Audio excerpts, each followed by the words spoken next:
peristiwa yang terjadi dalam kehidupan kita tersebut.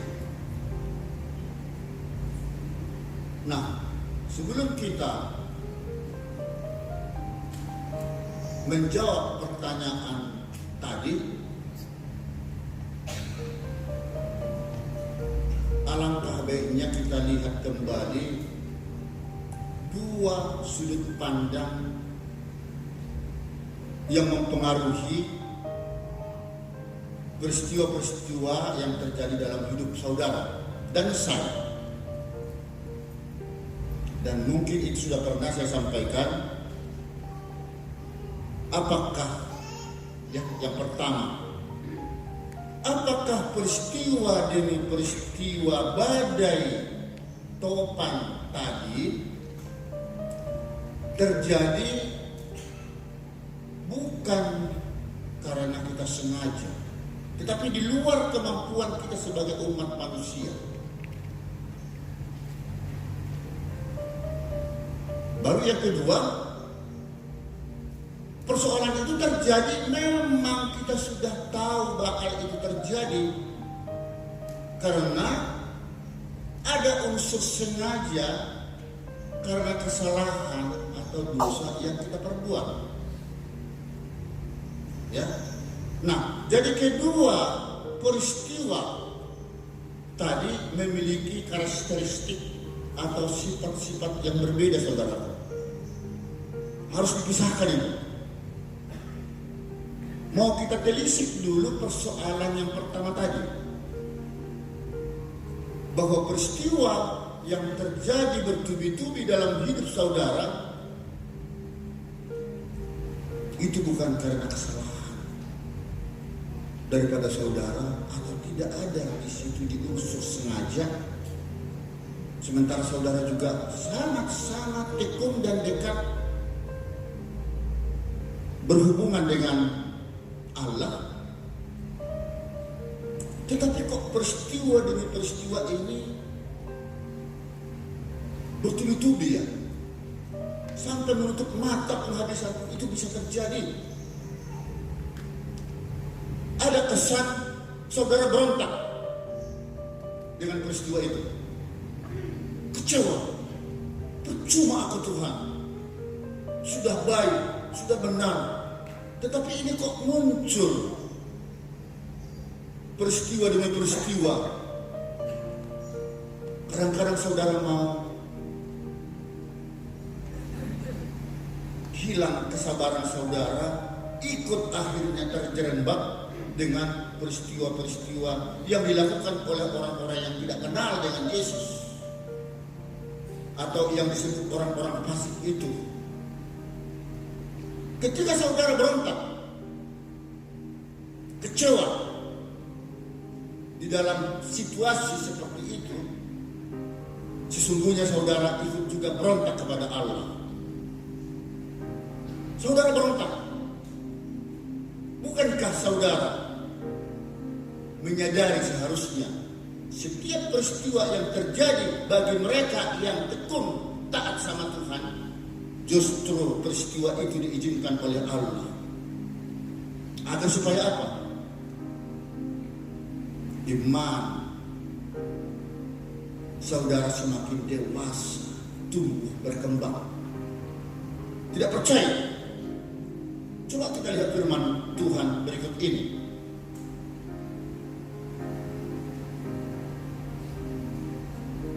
Di Mazmur 73 ayat 3 sampai dengan 5 dan 12 sampai dengan 14 dan 18 sampai dengan 2 anak. Kita coba dulu sekali serentak ya membaca ya. Yang di ayat 3-nya ya. 1, 2, 3. Sebab aku cemburu. Tidak apa-apa. Itukah yang terjadi dalam hatimu? Tahukah saudara, apabila saudara bergeser dari rel kebenaran, bahwa saudara sudah terjerembab kepada orang-orang yang fasik seperti tersebut? Mari kita lanjutkan di ayat berikutnya. Namun, sama-sama. Loh, saudara tahu dong, kalau mereka mendapatkan segala sesuatu, ya, percintaan dunia yang dia miliki itu, saudara sebenarnya sudah tahu bahwa itu akan dipandang hina oleh Tuhan. Sekejap itu hilang, tidak lestari, tidak langgeng kekayaan-kekayaan orang seperti itu. Terlalu banyak contoh-contoh seperti itu terjadi ketika pimpinan kami kasus umum di Mahkamah Agung pernah jalan. Kalau begitu kenapa kita harus dengan gaya-gaya seperti itu? Bukan tidak boleh saudara dan saya punya berkat kekayaan berapa harta benda kita. Boleh, asalkan itu datangnya dari hasil pekerjaanmu yang betul-betul murni dari keringat perjuangan tanpa ada niat-niat yang jahat. Sesungguhnya itulah yang berat sesungguhnya, ya, di dalam kehidupan kita untuk membangun rumah tangga pekerjaan. Itulah yang menyebabkan saudara jatuh dalam dosa. Sudah tahu salah dilakukan juga. Anehnya sudah tahu bahwa mencuri, merampok, berzina itu salah dilakukan juga. Hanya kesenangan-kesenangan dunia. Inilah bahaya laten saudaraku yang menggerogoti hidup saudara sampai sekarang ini belum membawa sesuatu hasil yang optimal. Kualitas iman saudara masih belum kuat, masih rapuh. Sering kita kamuflase. Ini memang berat saya mengucapkan kata-kata ini. Karena apa? Apakah saya juga sudah layak mengucapkan kata-kata itu? Saya juga belum sempurna seperti saudara. Tetapi aku mencoba mengarah kepada sempurna. Siapa gerangan ada pada aku di surga selain engkau? Selain engkau tidak ada yang kuingini di bumi. Sekalipun dagingku dan hatiku habis lenyap, gunung batuku dan bagianku tetaplah Allah selama-lamanya. Amin. Bagaimana saudara bisa hidup rumah tanggamu bahagia, sejahtera, damai kalau saudara sendiri juga merusaknya? Akar permasalahannya kan di sana. Bukan berarti saudara berdoa kepada Tuhan, Tuhan tolong rumah tanggaku supaya benar. Loh, sekarang mau tidak sepakat? Kalau memang saudara memohon kepada Tuhan tolong rumah tanggaku supaya dibenarkan, ya saudara juga selaku oknum jangan melakukan penyimpangan, jangan berzina, jangan tampar istrimu. Kalau saudara belum mencintainya 100%, bagaimana caranya supaya saudara mencintainya? Karena itu pilihanmu. Amin. Itu kan sudah ditentukan, sudah diputuskan. Inilah jodohku. Sejelek-jeleknya suami istri, itulah pasanganmu. Tidak boleh mencari kekurangan lagi. Kenapa kalau ini selalu berantem? Siapa yang salah di sini? Kamu yang mencari jodoh untuk dia atau yang sudah memilih? Ya kan? Saudara sakit, seperti saya pernah sakit. Apa penyebabnya? Jangan sedikit-sedikit. Karena penyakit perut, doakan saya Pak, supaya sembuh. Loh, kamu sering tidak makan terlambat, kurang tidur, makan makanan yang tidak sepadan dengan kesehatan. Kalau itu sering terjadi, tidak ada guna. Jadi harus sepadan perbuatan, tindakan, ucapan kepada Tuhan itu dilakukan. Berat, Pak. Loh, kok berat?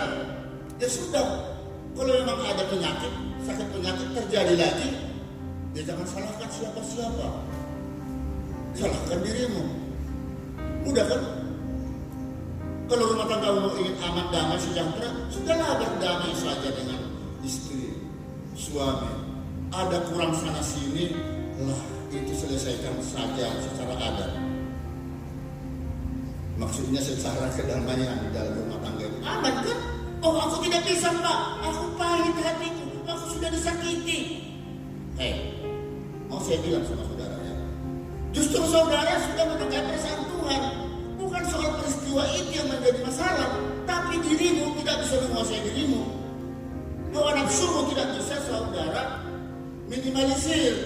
Itu dosa saudara. Soal terjadi peristiwa sudah lewat. Loh, kenapa itu dicari terus persoalan? Ini fakta. Fakta. Itu harus terjadi kepada saudara. Itu diizinkan oleh Allah kepada saudara. Saudara harus dicambuk, harus dipukul oleh Tuhan. Ya, karena itu diatur di dalam Ibrani 12, klik 12, Ibrani 12 ayat 6. Ya, sebab Tuhan menghajar orang yang dikasihinya, dan ia menyesah atau mencambuk orang yang diakui atau diterimanya sebagai anak. Sebagai anak.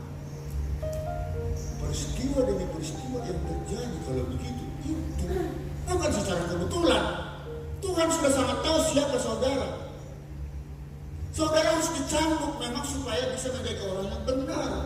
Bukan berarti saudara menyimpang dari rel kebenaran apa yang digariskan oleh Tuhan. Kalau dikatakan ikut bersama Yesus, kata firman Tuhan harus siap menderita, siap menghadapi berbagai cobaan. Jangan salah persepsi yang salah kata-kata penderitaan itu ya.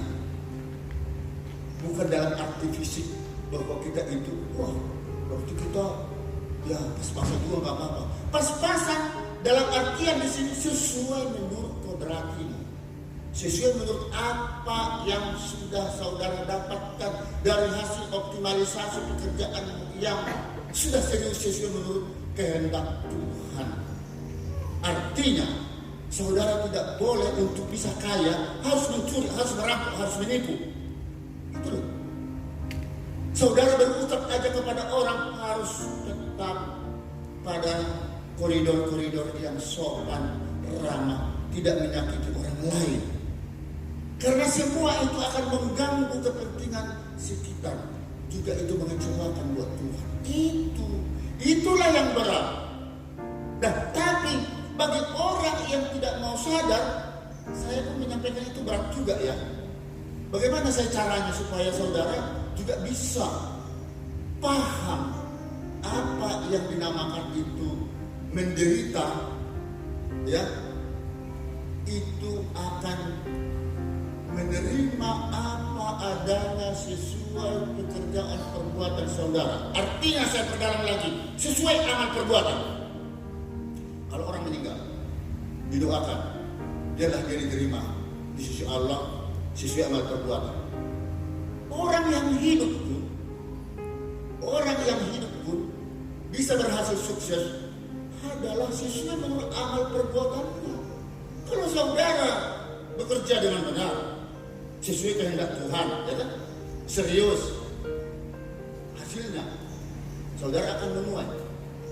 Tapi kalau saudara malas-malasan, bahkan saudara merampok hasil pekerjaan itu, tidak lestari, tidak langgeng, hasilnya juga akan saudara tuai apa yang dari perikop kebenaran firman yang sudah dikatakan tadi.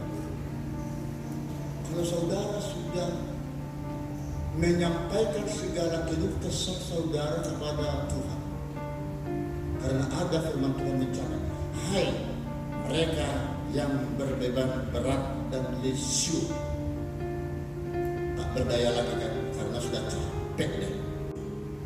Serahkanlah itu semua beban beratmu tadi kepada Tuhan Yesus, karena dialah yang harus memberikan kelegaan kepada saudara. Amin.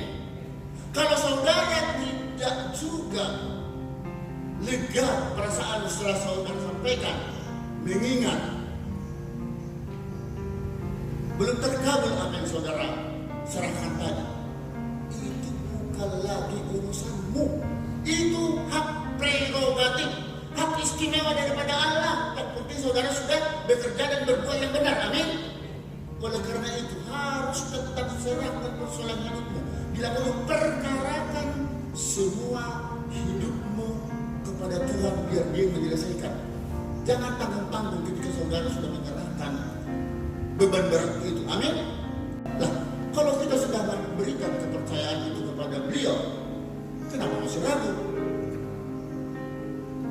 Apa yang saudara lakukan? Kalau saudara masih ragu, berarti ada dosa, ada masalah yang belum terselesaikan. Selesaikan persoalan hidupmu dulu kepada Dia supaya terjawab. Karena iman yang sempurna itu harusnya sama tindakan relevan perbuatanmu dengan kehendak Tuhan. Amin. Ya, 1 Yohanes 5 ayat 14. Saya ulang sekali lagi, bukti keberanian percaya kita kepada Kristus, Ia mengabulkan doa kita menurut kehendaknya. Ketika doa saudara dikabulkan, berarti perbuatan dan tindakan saudara telah sepadan menurut kehendaknya. Tapi ingat, ada konotasi seseorang itu kaya. Ini karena dari Tuhan. Dia baru mencuri. Ini adalah berkat, melaku sama orang tua atau yang lain. Dia karena merampok. Pak, ini saya dapat. Ini berkat ini. 2-3 hari lagi ditangkap oleh berwajib. Itu bukan berkat. Jadi bukan itu yang dimaksudkan di sini, saudaraku. Tetapi berkat-berkat yang saudara dapatkan itu atau doa-doa daripada saudara itu adalah karena hasil daripada perjuangan saudara dan sesuai menurut kehendak Tuhan. Dan biasanya walaupun pelan tapi pasti hidupmu biasa-biasa saja, tapi bahagia hidupmu menerima apa adanya, itu baru namanya langgeng, lestari. Itu yang ku mau, itu yang dimaui oleh Yesus. Ya. Tetapi kita sebagai anak tebusan Kristus, aku tidak diatur lagi oleh hukum Taurat. Artinya tidak ada peluang untuk mencintai dunia, sebab dia harus hidup bagi Allah yang tidak diwakili lagi oleh Tuhan. Berarti menurut kepribadian Yesus, apa yang dimau Tuhan? Kepribadian Tuhan seperti apa? Ikuti. Ya, kehidupan tersebut itu harus betul-betul harus didasarkan pada karena Kristus hidup bersama saudara. Dia sudah ada bersama saudara. Ketika dia sudah masuk di dalam tubuhmu, apa yang saudara hidupi sekarang ini, kau pakai cincin berlian, kau pakai arloji, pakai mobil, tubuhmu yang kamu lengkapi ini, apakah ini dari hasil jerih payahmu atau dari hasil perbuatan yang tidak sesuai menurut kehendak Tuhan? Kalau saudara hanya sembunyi di balik daripada hukum Taurat atau hukum dunia tadi, saudara bisa saja menyembunyikan diri, tidak ada yang melihat. Tidak ada yang melihat, mumpung begitu. Tapi kalau saudara tunduk kepada kuasa Yesus, takut akan Tuhan sesuai menurut kehendaknya, maksudnya. Mengapa begitu sulitnya kita meninggalkan percintaan dunia, sementara itu semua tidak akan kita bawa, itu semua fana. Mengapa susah banget kita untuk bisa bersama Yesus seiring sejalan seperti Dia walaupun tidak sesempurna mungkin. Padahal firman-firman kebenaran Tuhan tadi sudah ditegaskan, sudah kosongkan saja hidupmu, ikut saja bersama Tuhan. Penderitaan yang dimaksudkan itu bukan merusak hidupmu, bukan. Kamu hanya bisa rel kereta api misalnya, itu saja jalan. Sulit Pak, harus bisa sebelum tergilas oleh perubahan. Harus, kalau memang saudara mau masuk ke surga, supaya jangan ada kesan di dalam firman Tuhan hanya sedikit aja kah guru atau Yesus masuk ke surga. Sesungguhnya Tuhan tidak menginginkan sedikit yang masuk, asalkan kamu mau ikut bersama aku. Aku sudah merintis jalan kebenaran, hidup. Tapi saudara nggak mau dikatakan itu berliku-liku. Tidak berliku-liku. Yang berliku-liku itu saudara sendiri yang membuat persoalan. Lah, dibilang mencuri jangan mencuri. Ya, maksud saya sudah dilarang jangan mencuri. Sudah dibilang jangan berbohong juga. Loh, kan itu jangan berbohong sudah. Aman. Hidupmu pasti enak. Tidak percaya? Coba buktikan. Saudara memberi ikhlas, lepaskan. Itu adalah bahagiamu sebagai umat Kristen. Tak perlu menunggu apakah aku akan dapat imbalan di balik itu. Itu hak kamu di surga, saudara. Tidak dibalas oleh orang yang baik sama saudara, tapi Tuhan akan membalasnya di kemudian hari. Kurang lebih seperti itulah yang dikehendaki Tuhan. Yang jelas. Di depan Kristus akhirnya dibuka semua kitab kehidupan manusia. Orang yang mati maupun orang yang hidup tetap diadili sesuai menurut perbuatannya. Kalau memang dia ada perbuatan-perbuatan yang tidak baik, banyak dosa, itu urusan Tuhan menghakiminya, mengadilinya.